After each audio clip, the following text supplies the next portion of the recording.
SG Reads. Hello fellow travelers, my name's SG and welcome to the channel.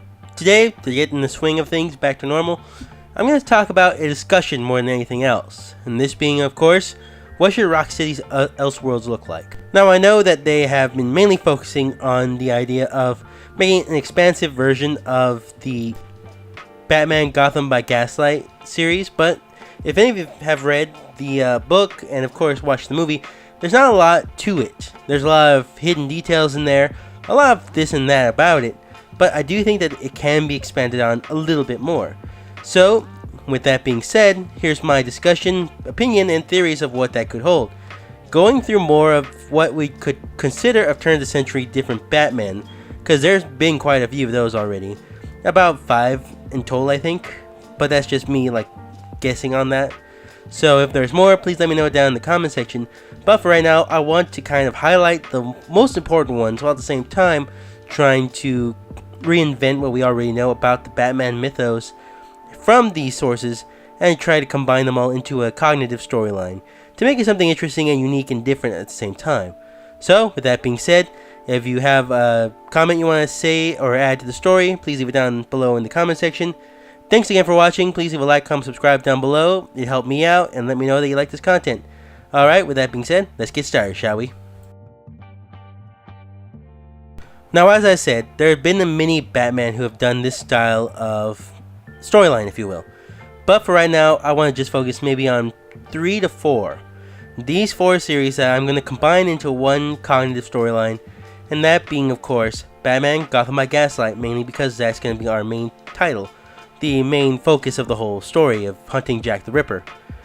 The second I want to focus on is Batman Nevermore, the Batman Edgar Allan Poe crossover, mainly because it does have a lot of the similar themes and more of an expansive universe than Gotham by Gaslight does. A third that I want to focus on is, of course, the Doom That Came to Gotham, mainly because it was another big title that came out into a feature film and was actually really good story-wise, adding a whole new depth of layer to not just Batman but Gotham itself, and leading to a very extensive drama towards the end. And as for the last property that I will be hinting in and out here and there, I would like that to be the Haunted Gotham.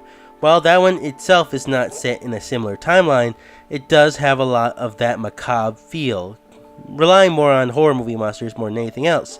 So that's going to be more of a loose interpretation, if you will, and just adding it and introducing it into this main storyline, mainly because we don't get many more characters than that in the Gotham by Gaslight or even in the Nevermore series. So for right now, those are the main sources we'll be using and trying to stitch together to make an interesting storyline all in all.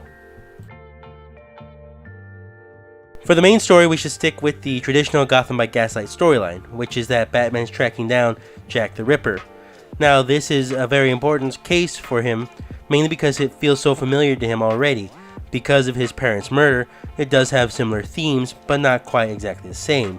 This is something that he has been tracking down since London, and for right now, we do know that it is becoming a major epidemic that Batman has to handle, leading him all the way to the corrupt police department, all the way back to Wayne Enterprises and what's hiding beneath its facade, leading into more of the upper crust of Gotham, and then going deep into the very sewers of Gotham City itself.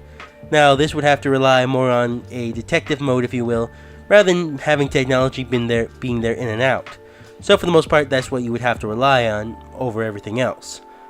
This is definitely a good, I guess you could say, background due to all the twists and turns of the original storyline, and the fact that somebody from the police department was manipulating the evidence and kind of leading Batman not just on a wild goose chase, but in basically the snake's den itself, where he was finding his way probably not just to Jack the Ripper, but even to something far bigger than he could have possibly imagined.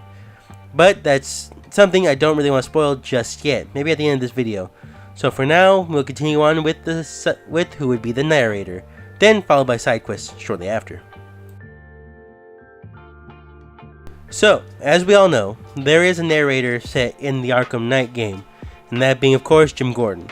The narrators are rarely ever the, I guess you could say, Batman himself. In the comics, it's always Batman talking inner monologue, but when it's other sources like movies, cartoons, or even in kind of games, it's always James Gordon. In this one though, because of the ending and because of the relationship with the police department in this storyline, it can't be James Gordon. It's not going to be James Gordon. Instead, I would like it to rely more on one of the other sources we've seen in the other novels, or collections more like, if you will. So, with that being said, the one assisting Batman throughout these cases and even giving him information of where to find certain things, we would have to go with a up-and-coming reporter, if you will. Someone who has been on the scene for a long time, but has barely gotten back into news reporting as himself, as just a means to sustain his way of life. That, of course, being Batman Nevermore's own Edgar Allan Poe. This does give it its own flair, its own take, and allows something interesting and new to kind of go inside with this, and really drives in the idea that this is an Elseworlds storyline, not meant to be a regular universe. This is a universe where anything and anything is possible. So I do like the idea that we do take that small bit from the Batman Nevermore by saying that the accompanying partner in Batman's storyline is Edgar Allan Poe continuing on being a journalist rather than just a short story writer. And from there we can have a more poetic look on the way this world is, giving it a different take, a different kind of not so police look at it, if you will, not so mechanical look at it, instead giving a more whimsical and poetic feel to this world, if you will.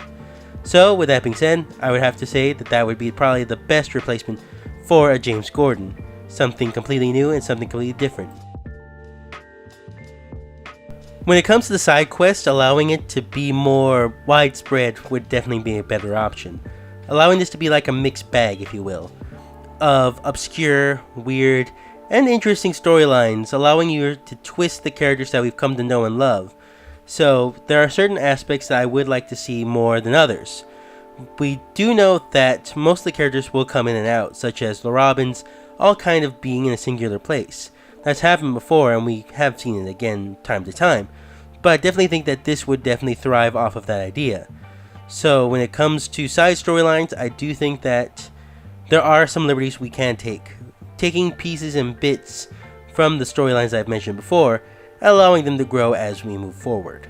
So with that being said, let's get into them, shall we? One story that could make a good side quest, which is more of a Frankenstein-esque storyline, and this one comes more from the Haunted Gotham series, where someone's doing a Frankenstein-like experiment, using the different bodies throughout Gotham cemeteries to resurrect a living corpse. So that's definitely something we could see, and definitely could be incorporated to both the Dollmaker storyline, which I do think would be the smarter move to make, and going into a Solomon Grundy storyline, but using a horrific take on the style, giving it a creepier, darker vibe than we're used to for a Solomon Grundy storyline. So I think that would definitely be an interesting and fun take on the idea of both Frankenstein and Batman mixing it together. So like I said, these side storylines are going to be more set in horror and the macabre than anything else, and kind of a little bit on fantasy as well, but we'll get into that in a minute. Staying with the idea of the Haunted Gotham series, as I said before, the character that does fit into this type of genre would definitely be Selina Kyle, but from using her characteristics in this one, we could definitely use the storyline of the Cat, where she is more of a fortune teller in this world, giving hints to Bruce Wayne, but also hinting that there is something spiritually supernatural about her as well, saying that in the book series she turns into a giant cat, which does fit with the black cat aesthetic that we have with Edgar Allan Poe, like I said before, but maybe save that for later. For right now, I do like the idea that maybe she's a confidant or trying to lead Bruce Wayne into different puzzles or where to different hints of where he could find what he's looking for. So using Selina Kyle as a fortune teller does kind of fit that kind of mode similarly to what we've seen in the past, and gives a new take and a new twist on the character herself. Another one we could possibly look at, coming straight from the storyline, the Batman the Doom that came to Gotham, would definitely be that the Court of Owls are hunting down Batman, mainly because they believe they're the ones that are executing members of the Court of Owls, the older members to be more specific, but almost completely kind of erasing the existence of the Court of Owls without anybody really knowing it. Now, this is not true. Bruce Wayne / Batman has not done this at all. Rather, it turns out we do more of an Azrael storyline with this, where instead it is a Knight of Dumas that's doing this. But it's not Azrael. In this storyline, we stick with more of the Doom that came to Gotham storyline and say it's the Arrow of Dumas, aka it's Oliver Queen. Oliver Queen as the Arrow of Dumas, or the Green Arrow, depending on who you want to tell this kind of story, has been the one hunting down the members of the Court of Owls of the old Gotham Order in order as a repentance for his family. And we'll leave it at that for right now, but that could definitely be a good introduction to that kind of character who will make more of an impact if there is a sequel. Another story that we could definitely see being a possible side quest would be that people are going missing. Those that are on the lower run in society are starting to disappear, and then reappearing days later but feeling lethargic, almost sickly and kind of not even being there anymore. There is a strange outbreak that people have thought is another disease or something like that. And from that we go into this whole storyline of Nocturne. She being kind of an energy vampire, or even just a real vampire in this type of story, which definitely kind of fits into this direction, but making her a little younger than she is in the comic continuity, but a little older than we see in Caped Crusader, making her into more of a tragic character like we see in Caped Crusader, and maybe with the possibility of her becoming the first Batgirl of this universe. Definitely becoming an interesting and workable character later on in the future, so that does definitely have some kind of merit to it. I could definitely see that kind of being a story set in this world. And finally, a main thing I would like to see is in place of the Riddler's kind of quest, and kind of mixing it with the Diary of Amadeus Arkham from the first Batman game, we make it the idea that the Call of Cthulhu, if you will, or of the Dark Bat. That being that several monsters and creatures of unknown origin have been seen throughout Arkham, or throughout Gotham as a whole, and Batman's trying to check them out, trying to see what's happening. Them leaving small segments of, I guess you can call it talismans if you will, something similar to a Riddler trophy if you will. And by putting them all together, he places a storyline together, suggesting that there is a bigger doom coming, suggesting that there is something far grander than he could ever realize.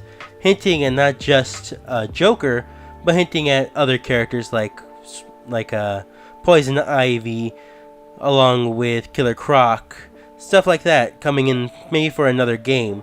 Not making them the main point, but definitely making them a very important attribute of the game itself, in place of Riddler. So I do think that would be a neat way to kind of incorporate it into the overall storyline, but at the same time, just making it part of the regular side quest, if you will. So that could definitely be an interesting take and give you something to actually want to go try to find, other than just imprisoning Riddler once again, as we do in all three games. Now the biggest question we will all have here is, who is the Jack the Ripper of the Gotham universe, of the Gotham by Gaslight universe? There are several answers to that actually. One is that it was a longtime friend of the Waynes, that he was merely pretending to be Jack the Ripper just so he could get revenge on Thomas Wayne because he was not chosen by Martha Wayne. So that could definitely be a storyline, but definitely lackluster if you will. There's also the movie version where it's Jim Gordon who is the Jack the Ripper character. He's doing it for a holy reason, that he went to London, England to train in the police force, and that's where he got the taste of blood, and for his own righteous reasons, if you will. So that's definitely a storyline that could be worked on, and is the one I lean more towards. And if we wanted to work on our own storyline, another one would definitely be Hush.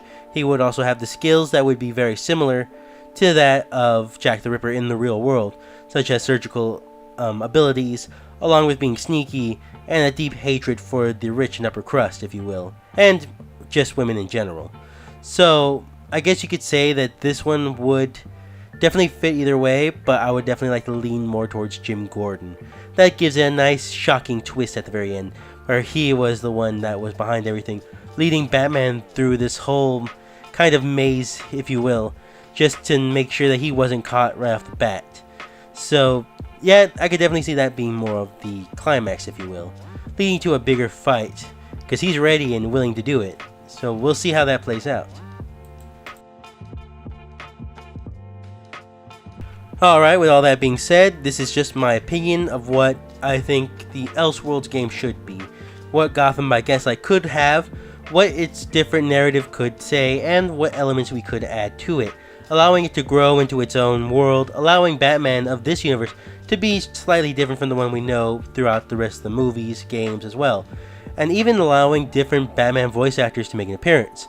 I would say that this would have to definitely take place year 2 or 3 in Batman's life, a lot like we did with Arkham Origins, but allowing it to kind of age him a little bit. So if I had to say, this would have to definitely be more in like his mid-30s, if you will, where he's already seen and been through a lot, but this is just something even that overwhelms him. And having somebody that's not Jim Gordon be his partner in all this, like I said with Edgar Allan Poe, does give this more of a whimsical, kind of otherworldly vibe than we've seen with the Arkham series as a whole. So if I had to say that this would definitely be interesting. Now there's more characters I could mention in this that we could bring into the main storyline, but I'd rather keep those to myself as of right now and maybe bring them up later on. But for right now, this would have to be my skeleton of an idea of what a Gotham by Gaslight game would look, be, and feel like, and adding its own darker spin to the Arkham series, really giving it that M rating, if you will. Alright, I hope you guys enjoyed this video. Please leave a like, comment, subscribe down below if you have another idea you want me to look at, or if you want me to say something about, or if you have something in mind that you would like to put in place of the storyline that I have. Feel free to add something to it, because I always like hearing opinions or different takes on characters or different storylines that we would like to hear. So with all that being said, thanks again for watching, and hope to see you guys next time. Have a great one, and see you later.